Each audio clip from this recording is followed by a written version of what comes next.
Good morning student. आज का हमारा लेक्चर है एग्जाम्पल नंबर मीन्स के आज का हमारा लेक्चर है क्लास 11 चैप्टर 4 और उसका एग्जाम्पल नंबर हम ले रहे हैं 4.1। ओके, तो हमारा जो एग्जाम्पल नंबर है वो कैसा है 4.1। उसमें क्या बोला है, rain is falling vertically with speed 35 metre per second. इसके जो हमारी बारिश हो रही है वो कितनी स्पीड से हो रही है, VR क्या हुआ, रेन कितना हुआ 35 metre per second inverse.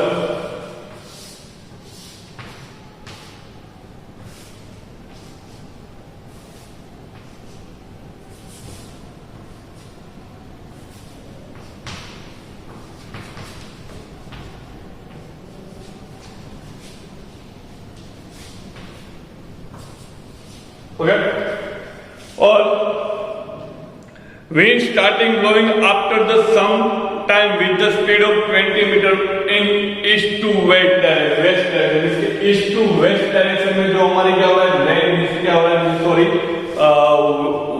Wind क्या हो रहा है, विंड क्या हो रही है इस डायरेक्शन में, E to wind इसके जो हमारा एयर है वो एयर की डायरेक्शन कैसी है, E to W इसके इस डायरेक्शन में। इसका हम समझ लेंगे इस डायरेक्शन में क्या हो रहा है, विंड हो रही है, क्या हो रही है, तो इसके ऊपर क्या बोल सकते हैं हम, VA अथवा तो VW बोल सकते हैं। VA क्या वो बना एयर हुआ, तो कितने 12 मीटर पर सेकंड।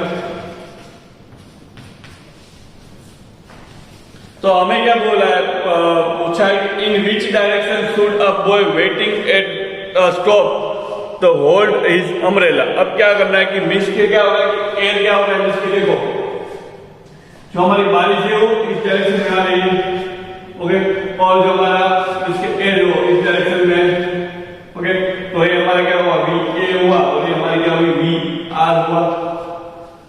अब क्या कह रहा है, अब ये कह रहा है कि जो बारिश है, वो बारिश के जो बॉय बारिश किस डायरेक्शन में आ रही है, तो क्या पूछे बारिश किस डायरेक्शन में आ रही है, बारिश की डायरेक्शन देखना है। क्या हम समझ सकते हैं, जब बारिश नीचे की तरफ आती है और पवन इस डायरेक्शन में चला तो बारिश क्या होती है कि बारिश कुछ एंगल बना के नीचे आती है ना। जब आप रियलाइज करना कि जब बारिश होती है तब देखना कि जो बारिश के साथ जब एयर होती है तो बारिश का कोई एंगल के साथ आती है, बस हमको वो एंगल चाहिए, वो एंगल के वो जो एंगल होगा उस एंगल के ऑपोजिट डायरेक्शन में, किस डायरेक्शन में, ऑपोजिट डायरेक्शन में। सॉरी सिंपल के वो जो एंगल होगा उस एंगल के ऑपोजिट डायरेक्शन में जो छाता खोलेगा, उसके अम्ब्रेला ओपन रखेगा, तभी उसके पे क्या आएगा कि उस पे बारिश नहीं होगी। इसलिए यहाँ पे कोई समझ लेकिन बारिश यहाँ पे हो रही है, यहाँ पे इसके मैंने क्या बोला, एंगल बनाएगा, क्या बनेगा, बारिश क्या बनेगा, थीटा एंगल बनेगा। जो बॉय है तो यहाँ पे क्या है, यहाँ पे है, ओके, जो बॉय है यहाँ पे क्या कर रहा है, रुका हुआ है, तो इसके इस एंगल पे इसके यहाँ पे इसके जो उसको बारिश से बचना है तो क्या करेगा, इससे इसके वहां पे इस डायरेक्शन में क्या रहेगा, वो छाता अपना खोलेगा, तो क्या होगा, वो भीगने से बच सकता है, क्योंकि इस डायरेक्शन में जो एंगल से बारिश आ रही है उस डायरेक्शन में। ओके, तो हमें पहले तो ए फाइंड करना है। ए हमारा क्या हो जाएगा, V क्या हो जाएगा हमारा R में, इसका क्या करना है, रिजल्टेंट ए R को फाइंड करना है। क्या करना है, रिजल्टेंट R। अब रिजल्टेंट R क्या होता है, R क्या होता है, R ने बोला कि R इक्वल क्या होगा, VA plus VR plus VA। Okay, अब जब VR प्लस VA फाइंड करना है तो क्या कर सकते हैं, तो VR प्लस VA फाइंड करना है तो जैसे सिंपल है, R को क्या करते हैं, R का स्क्वायर ले लेते हैं, क्या लेते हैं, दोनों साइड क्या कर लेते हैं, स्क्वायर ले लेते हैं, तो R स्क्वायर इंटू 35 का स्क्वायर प्लस इसका ऐसे भी लिख सकते हैं कि हम क्या करना है, हम इसका रूट लेंगे या हम इसके सिंपल के हम R का स्क्वायर कर देंगे, दोनों साइड क्या हो जाएगा, स्क्वायर हो जाएगा, या तो क्या लेंगे हम रूट लेंगे, तो R का हम क्या करेंगे, रूट लेंगे। इस तरह इसके वैल्यू फाइंड कर सकते हैं, VR का स्क्वायर प्लस VA का स्क्वायर। ओके, अब देखो हमारा VR कितना हो रहा है, VR हमारा कितना हो रहा है, कि 35 हो रहा है, कितना हो रहा है 35। और v का कितना हो रहा है 12। अब देखो इन दोनों की वैल्यू निकाल के उसका रूट लोगे तो क्या हमारा आंसर आएगा 39 metre per second, 37 metre per second. कितना 37 पर मीटर पर सेकंड से यहाँ पे वो बारिश गिर रही है। कितनी स्पीड से 37 मीटर पर सेकंड से बारिश क्या रहे इस पे आ रही है। अब क्या करना है, कौन सा एंगल पे इसके हमको कौन सा एंगल पे वो छाता खोलेगा तो उस पे क्या लगेगी, बारिश नहीं गिरेगी। तो वो एंगल में फाइंड करना है तो क्या करना पड़ेगा टेन थीटा। टेन थीटा क्या होता है, वो टेन थीटा क्या होता है opposite upon hypotenuse, sorry opposite upon hypotenuse. Opposite हमारा क्या है, ऑपोजिट हमारा है वी ए और हमारा हाइपोटेन्यूज और सॉरी टेन थीटा हमारा क्या होगा, टेन थीटा हमारा क्या होगा, टेन थीटा होगा हमारा ऑपोजिट अपॉन एडजेसेंट। क्या होगा, ऑपोजिट अपॉन एडजेसेंट। इसलिए ऑपोजिट होगा हमारा क्या होगा, एडजेसेंट होगा। तो ऑपोजिट हमारा क्या होगा, वी ए होगा और क्या हमारा वी आर आएगा। अब देखो थीटा फाइंड करने के लिए हमारे पास वी ए भी है और वी आर भी है।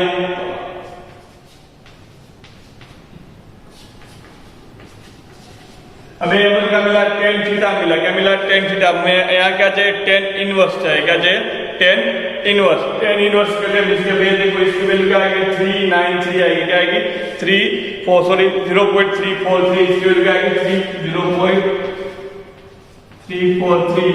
अब देखो टेन इनवर्स इसके थीटा क्या हो जाएगा, थीटा हमारा क्या हो जाएगा, थीटा इसके हम ले तो थीटा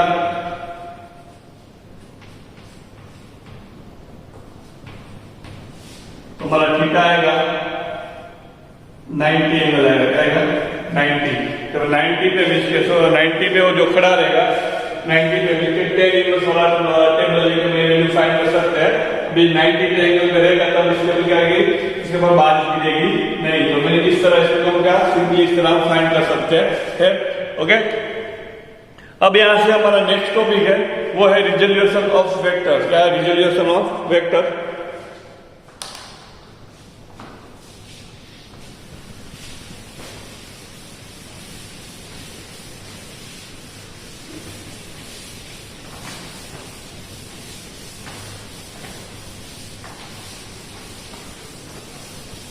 जो हमारा नेक्स्ट टॉपिक है वो कौन सा है, रिजोल्यूशन ऑफ वेक्टर। इसको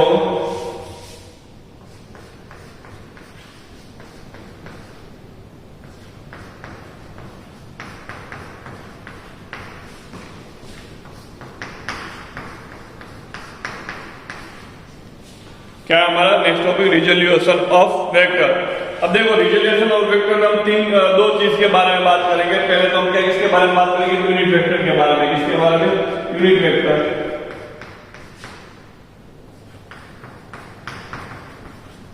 और सेकंड हम क्या लेंगे, कंपोनेंट के बारे में बात करेंगे। जब एक कोई वेक्टर हमको दो डायरेक्शन में दिया होता है तब क्या करते हैं, कंपोनेंट लेते हैं।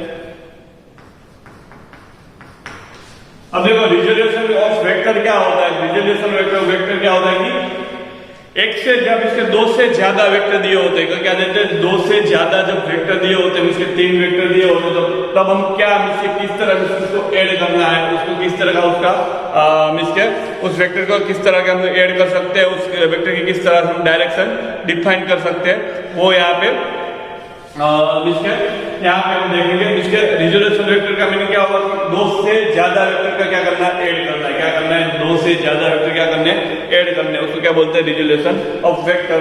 अब देखते हैं हम फर्स्ट हम क्या ले रहे हैं, फर्स्ट हम ले रहे हैं यूनिट वेक्टर। अब देखो यूनिट वेक्टर होता है वो क्या करता है, ओनली शो क्या करता है, unit vector only show direction show करता है। क्या करता है, ओनली डायरेक्शन शो करता है। यूनिट वेक्टर क्या करता है,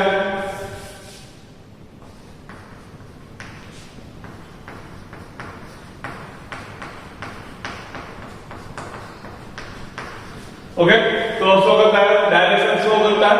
ओके, और यूनिट वेक्टर का जो वैल्यू होता है वो क्या होता है, 1 होता है। क्या होता है, ऑलवेज क्या होता है, 1 होता है।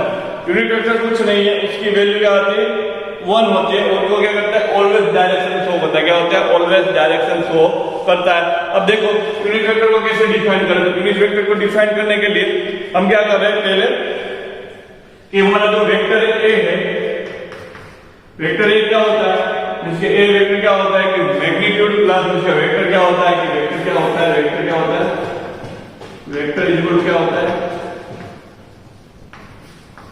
मैग्नीट्यूड प्लस डायरेक्शन होता है। ओके, मैग्नीट्यूड प्लस क्या होता है, डायरेक्शन होता है। अब देखो मैग्नीट्यूड का मैं कोई ए वेक्टर ले रहा हूं, कैसा वेक्टर ले रहा हूं, ए वेक्टर, तो उसका जो मैग्नीट्यूड होगा उसको मैं क्या बोल दूं, ए बोल दूं। ओके, तो उसका मैग्नीट्यूड क्या हुआ, ए बार ओ सॉरी मोड है।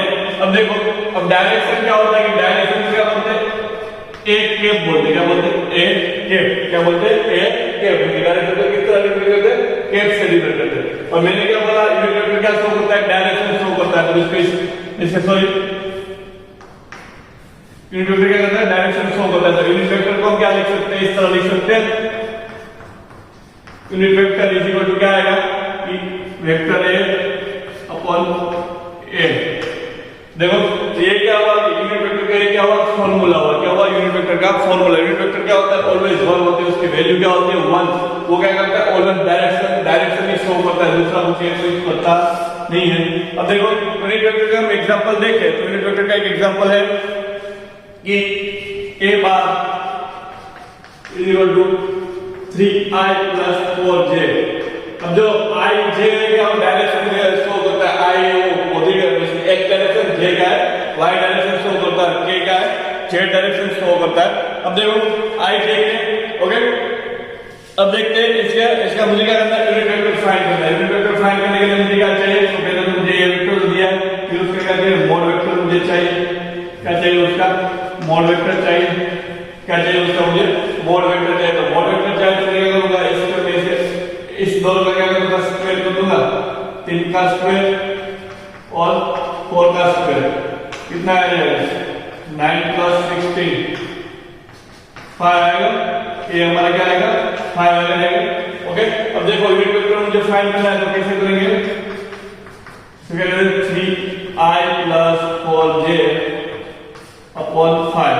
अब देखो 4j अपॉन 5, अब देखो यूनिट वेक्टर फाइंड करना है, सॉरी यूनिट वेक्टर, तो यूनिट वेक्टर कैसे होगा, भाई 3 अपॉन 5 प्लस 4j अपॉन 5, तो हमारा क्या हुआ, यूनिट वेक्टर हुआ। तो यूनिट वेक्टर इस तरह हम क्या डिराइव कर सकते हैं, तो ये हमारा क्या हुआ, यूनिट वेक्टर हुआ। तो सिंपल समझ ले कि यूनिट वेक्टर को इस तरह लिख सकते हैं। अब देखो ऑर्थोगोनल यूनिट वेक्टर देखते हैं, क्या देखते हैं, ऑर्थोगोनल यूनिट वेक्टर कि जब ग्राफ के जरिए, जैसे किसके जरिए, ग्राफ के जरिए, ऑर्थोगोनल यूनिट वेक्टर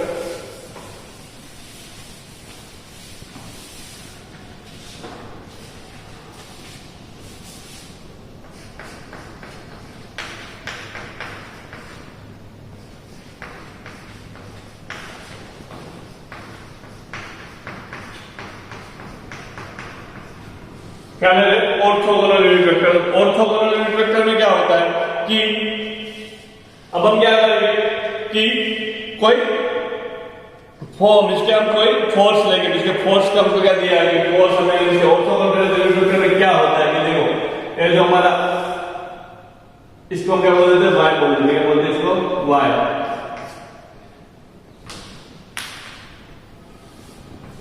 ये हमारा क्या हुआ, x हुआ, और ये जो हमारा है ये क्या है हमारा, z हुआ, क्या हुआ, z। अब देखो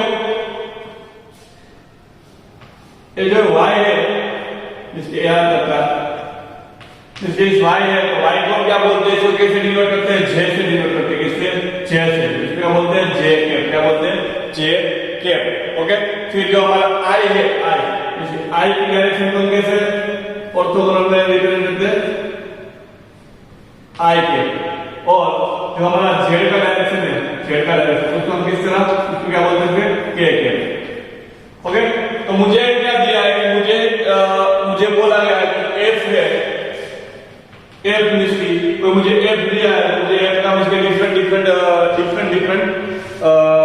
डायरेक्शन में उसका मूल्य, उसका fx मुझे दिया है 5 दिया है, fy मुझे 10 दिया है, और fz मुझे 6 दिया है। तो मुझे इन सभी का टोटल लिखना है, जैसे किस तरह मैं इसको लिख सकता हूँ, मुझे इस तरह का एक ही इक्वेशन में लिखना है, तो मैं इस तरह इसको लिख सकता हूँ कि f इज इक्वल टू क्या होगा कि 5i, इसका मीनिंग क्या होगा, पॉजिटिव x में है, i कितना है, पॉजिटिव x में है, પછી f5 इसका क्या होगा 10j होगा, फिर क्या हो जाएगा 6j, समझ रहे हो? तो इस तरह मैं इसको लिख सकता हूँ।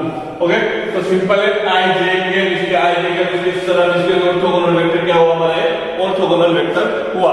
यहाँ पे हमारा यूनिट वेक्टर का टॉपिक फिनिश हो रहा है। अब हम नेक्स्ट लेक्चर में देखेंगे कंपोनेंट ऑफ वेक्टर।